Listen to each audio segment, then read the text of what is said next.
வணக்கம் பிரான்ஸ். நல்லா தூங்கி கொஞ்சம் சீக்கிரமா 6:30 எஞ்சிட்டு சும்மா பெட்ஷீட் மட்டும் மடிச்சு வச்சுட்டு முதல் வேலையா 10 செல்லத்தையும் அடுப்புல இறக்குறதா ஃபர்ஸ்ட் வேலையா இருக்கும். அதுலயும் 2 செல்லம் மிஸ்டேக்கா உடைஞ்சிட்டு இருக்கு. இதெல்லாம் உடையும் போதே மனசு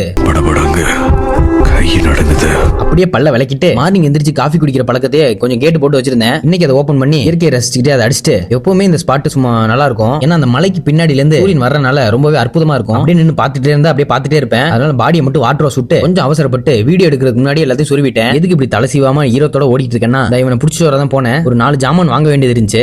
இதெல்லாம் தான் அது. இப்படிலாம் அடிக்கடி ஆர்டர் போட்டு வாங்குற ஆளே கிடையாது. அப்படியே போன ஸ்க்ரோல் பண்ணிட்டு இருக்கும்போது ஆஃபர் போயிட்டு இருந்துச்சு. அதனால ஆர்டர் போட்டு அபகரிச்சிட்டேன். இன்னைக்கு கேண்டீன்ல உள்ள சாம்பார் சாதம் பிளஸ் நான் கொண்டு வந்த எக் குக்கும்பர் எல்லாம் வச்சு சுருகிட்டு சாயந்தரம் ஒரு 4:30 மணி பக்கம் நம்ம சுமார் முஞ்சி குமாருக்கு தலைவலி. அதனால அவன் அப்படியே இழுத்துட்டு வந்து காப்பி வாயில ஊத்தி விட்டேன். ஏர் ஃப்ரையர் பழுது பார்த்து நம்மள்ட்ட டெலிவரி பண்ணிட்டாங்க. அருமையா ஒர்க் ஆகுது. அதுலதான் இன்னைக்கு சில்லி சிக்கன் ரெசிபி. இன்னைக்கு ஜிம்முக்கு போறது கொஞ்சம் தாமதம் ஆயிருச்சு. அதனால எல்லாத்தையும் அவசர அவசரமா உள்ள சொல்லிட்டு லெக்கோட பார்ட் 2 தான் போட்டுருக்கணும். பேக்ல லைட்டா பெயினா இருந்துச்சு. அதனால இன்னைக்கு அதை மட்டும் ஸ்கிப் பண்ணிட்டு பேக் ஒரு கொட்ல இறங்கிட்டேன். இப்போ என்னோட பாடி வெயிட் ஓரளவு ஸ்டேபிள் ஆயிருச்சு. முன்ன இருந்த மாதிரி ஸ்ட்ரென்த்ல எந்த ஒரு அடியும் இல்ல. எல்லாமே நல்லா ஸ்மூத்தா போயிட்டு இருக்கு. ஆனா என்ன வீடியோ எடுக்க பாதியில ஆளு தான் இல்ல. கொஞ்சம் நல்லா தெரிஞ்ச நண்பர்கள் எல்லாம் ஓடிட்டாங்கிறத விட இன்னைக்கு வரவே இல்ல. ஓகே ஒர்க் அவுட் எல்லாம் முடிச்சுட்டு இன்னைக்கு முட்டையோட விலை பாத்தீங்களா எவ்வளவு அற்புதமா இருக்கு. இதை பார்க்கும்போது அப்படியே அட்டையில முட்டையெல்லாம் லோட் பண்ணிட்டு வீட்டுக்கு அழுங்காம குழுங்காம எடுத்துட்டு வந்துட்டு இன்னைக்கும் டோலி கொடுத்த சாப்பாடு தான். அதையும் சில்லி சிக்கனையும் சொருவிட்டு நானும் சொருவிக்கிறேன். நாளைக்கு போவோம். பை.